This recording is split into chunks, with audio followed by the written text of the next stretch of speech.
ilk yol nişanlarını quraşdırmışıq. 60 metr, 55 metr enliyində küçələrdir. Şəhərdə hörümçək toru görməyəcəksiniz. Ağdam bazarının yeri nəzərdə tutulub. Seyidli kəndi şəhərin bir məhəlləsidir. Maksimum 9 mərtəbə. Hal-hazırda bəli belədir. Kəndin tikintisinə artıq başlamışıq. Bu gün dövlət buranı -1-dən bərpa eləyir.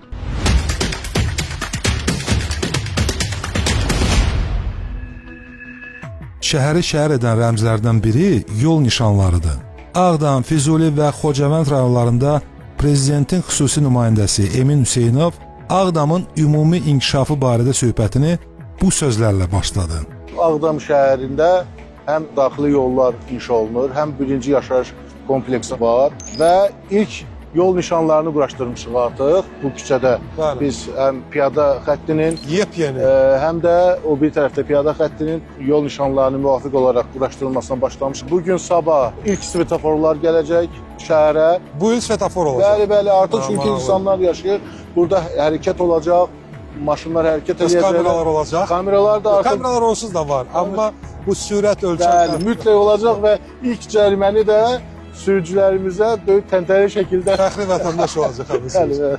Yaxşı, indi bura baxanlar şəhərlərdə hissələm yazacaqlar ki, bəs aynı olacaq Ağdamda. Mütləq. Biz artıq Rəqəmsal İnkişaf və Nəqliyyat Nazirliyinin nəzdində fəaliyyət göstərən Yerüstü Nəqliyyat Agentliyi ilə əlaqə yaratmışıq. Artıq bu işləri elə onların nəzarətində həyata keçirilir. Müəyyən marşrutlar işlənilir və bilirsiniz ki, Ağdam şəhərinin artıq küçə adları da bəllidir. İndi küçə adlarını da biz vururuq. Müəyyən dayanacaqların yerlərini müəyyənləşdiririk. Harada avtobus dayanacaqları olacaq və artıq marşrutlar üzrə xəttlərə müvafiq avtobuslar da buraxılacaq ki, insanlar ictimai nəqliyyatdan istifadə edə bilsin. Avtobuslar nə vaxt hərəkət etməyə başlayacaq? Bizim bilirsiniz, dəmir yolu və avtovazal Var, kompleksimiz var. Avtovazal kompleksinin bir funksiyası da şəhərlər arası olsa da oradan artıq bir hub kimi biz istifadə edirik.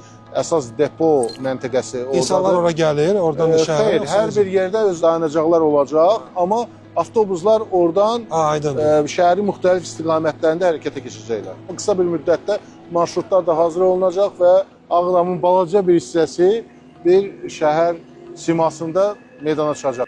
Yeni Ağdamın küçələri də çox geniş olacaq. Üstəlik, bütün kommunikasiya xəttləri yerin altından keçəcək. 60 metr, 55 metr enliyində küçələrdir. Azərbaycanda heç yerdə bu qədər enliyində, heç nəinki Azərbaycanda, mən deyərdim ki, yaxın regionda belə bir şey yoxdur. Səliqəli yaşıllıq zonaları, infrastruktur tam təmin olunmuş. Şəhərdə hörümçək toru görməyəcəksiniz. Küçədən kabel keçməyi, hava yolu ilə kabelləri görməyəcəksiniz. Çünki bütün kommunikasiya xəttləri yer altından keçir. Artıq onlar çəkilib. Bilirsiniz ki, şəhərdə daxili yolların tikintisi də paralel olaraq davam edir. Faktiki olaraq biz gözəl, səliqəli, Ağdamın adına uyğun olaraq bəyaz çalarlı bir şəhərin şahidi olacaq. Gözəl şəhərin şahidləri məşhur Ağdam bazarına da gedə biləcəklər. Bu növbəti sualımız idi və sən demə, Emin müəllim bu sualı gözləyirmiş. Baş planda da var, onun yeri nəzərdə tutulub. 2-ci yaşayış məhəlləsi ilə 5-ci yaşayış məhəlləsinin arasında onun üçün müvafiq yeri ayrılıb. Sözsüz ki, bu adından da göründüyü kimi bu daha çox özəl investisiya obyektidir. Mən sizə deyim ki, səbirsizliklə gözləyirik ki, özəl sektorun nümayəndələri bu təşəbbüslə çıxış eləyəcəklər və Ağdam bazarının tikintisini öz əllərinə götürəcəklər. Bunun üçün də müraciət etməlidirlər nümayəndəliyə. Bəli, Ümumiyyətlə işğala qədər ki Ağdam şəhərinin ərazisi 700 kvadrat kilometr idisə, yeni baş plana əsasən bir neçə kəndin şəhərlə birləşdirilməsi nəticəsində indi bu rəqəm 2000 kvadrat kilometrə bərabərdir. şəhər tamamilə fərqli bir şəhərə çevrilir. Daha böyük, daha geniş ərazidə. Bir neçə kənddə birləşdirilib, onun hesabına da böyüyür. Məsələn, Seyidli kəndi. Bəli, bizim bugün sizin kəndi lap yaxşı. Seyidli kəndinin olduğu yer indi şəhərin bir məhəlləsidir. 4-cü yaşayış kompleksi hal-hazırda orada tikilir. Eyni qaydada hardasa aşağı-yuxarı 5000 nəfərin köçməyi nəzərdə tutulub. Yəni orada da bir 1200-1400 arasında ailə sayı olaraq əhalimizin köçməyini biz nəzərdə tuturuq. Biz hal-hazırda 4-cü yaşayış kompleksinin ərazisindəyik. Burada da ümumilikdə 75 bina var. Onun 47-si yaşayış binasıdır, 18-i qeyri-yaşayış binasıdır. Bu kompleksin daxilindəki bütün məhəllələrdə tikinti başlayıb. Artıq bəzilərində bölgə işi belə qutarıb.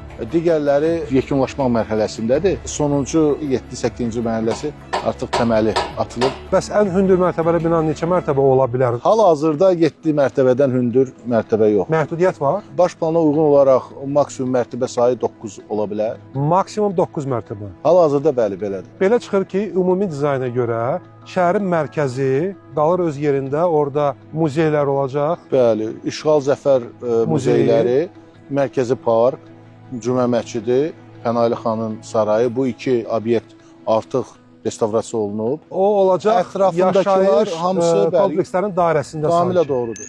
Qeyd edək ki, 1, 3 və 5-ci yaşayış komplekslərini Avstriya, Türkiyə və İngiltərə mütəxəssisləri layihələndirib. 2 və 4-cü yaşayış komplekslərinin layihəsini isə Dövlət Şəhərsalma Arxitektura Komitəsinin tabeliyindəki Bakı Dövlət Layihə İnstitutu hazırlayıb. Layihələr ümumi dizayn fəlsəfəsindən kənara çıxmamaq şərti ilə bir-birindən fərqli və gözəldir.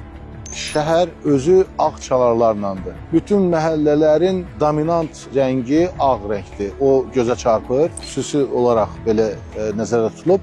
Amma məhəllələr bir-birlərindən fərqlidir. Memarlıq həlləri fərqlidir. 2027-ci ilin ortalarına qədər Ağdam şəhərinin ümumi inkişaf dinamikası belədir. 2026-cı ilin sonunadək Ağdam şəhərində ümumilikdə 4 yaşayış kompleksi tikiləcək. 2026-cı ilin sonlarında 5-ci yaşayış kompleksinin tikintisinə başlanması planlaşdırılır. Beləliklə 27-ci ilin ortalarına qədər Ağdam şəhərində bütövlükdə 20-25 min əhali məskunlaşmış olacaqdır. Nəzərə alsaq ki, 2040-cı ilin sonuna qədər baş plan 100 min nəfərlik bir əhaliyə nəzərdə tutmuşdu. Onun 25 mini, yəni 1/4-i sadəcə olaraq 26-cı ilin sonu, 27-ci ilin ortasına qədər təmin olunmuş olacaqdır. Prezidentin xüsusi nümayəndəsi dedi ki, işğaldan əvvəl Ağdamda qeydiyyatda olmuş, işğal nəticəsində məcburi köçkün statusu almış insanlar mütləq mərhələli şəkildə mənzillərlə təmin olunacaq. Özəl şirkətlərin inşa etdiyi binalardan isə Ağdamlar da daxil olmaqla bütün ölkə vətəndaşları mənzil ala biləcək. Bu, artıq onların şəxsi seçimidir. Ağdam sakinlərini ən çox maraqlandıran suallardan biri də belə səslənir. Mənim 2 sotda şəhərin mərkəzində bir yerim olub, evim olub, mən orada yaşamışam. Çox verilir bu sual, bəli. Bu bir nömrəli sualdır, görəsən. Bəli, bir nömrəli Ən sual. azından üçlükdədir. Bəli. Bu suala bugün necə cavab verək? Hər bir Ağdamlı Ağdama köçə biləcək. Bunun üçün dövlət onlara hər cür şərait yaradacaq. Vaxtı ilə burada 42 min adam yaşayıb. Biz nəzərdə tuturuq 100 min adam yaşasın. Bizim sadəcə olaraq işimiz bu şəhəri bərpa eləməkdir. Bu şəhərdə rahat, firavan həyatı təmin etməkdir və sözsüz ki, bura köçəcək vətəndaşlarının qayğısına qalmaqdır. Bu torpaqları artıq biz azad etdikdən sonra hamı da gördü ki, Ağdam hansı bir vəziyyətdə idi. Bu gün dövlət buranı sıfırdan deyil, -1-dən bərpa eləyir. Ağdam rayonunun kəndləri ilə bağlı vəziyyət eynidir. Dövlət kəndləri yenidən salır. Xıdırlı, Sarıcalı və Kəngərli kəndlərinə artıq insanlar köçürülüb. 2 kəndin tikintisi isə yeni başlayıb. Bu Başqərvənd kəndidir və Eyvazxanbəyli kəndidir. Başqərvənd kəndi Slovakiyalı mütəxəssislər tərəfindən həyata keçirilir, onun inşası və sözsüz ki, o da çox gözəl kəndlərdən biri olacaq. Eyvazxanbəyli bilirsiniz də, çox vacib kənddir, həm Ağdam üçün, həm Qarabağ üçün. Orada Qarabağ atlarının açılıq nəsil artırma mərkəzi fəaliyyət göstərib vaxtı ilə. Hal-hazırda nəsil artırma mərkəzi kimi layihələndirilib, layihələnmə prosesi gedir, amma kəndin tikintisinə artıq başlamışıq. Ağdam şəhərinin özü minalardan tam təmizlənsə də, rayonun keçmiş təmas xəttinin üzərində yerləşən hissə və kəndlərində bu proses hələ gedir. Lakin sürətlə. Bizdə olan məlumata görə Ağdam rayonunun ümumilikdə bir 55%-i minalardan tam təmizlənir. Bir məsələni də vurğulayaq. 2026-cı ilin sonunda Ağdamdan Xankəndiyə qatarla getmək mümkün olacaq. Artıq Əsgərana qədər yeni dəmir yolunun yataqları hazır vəziyyətdədir. Ən son məlumatları Ağdam 2025 layihəsi təqdim edir. Bizdən ayrılmayın.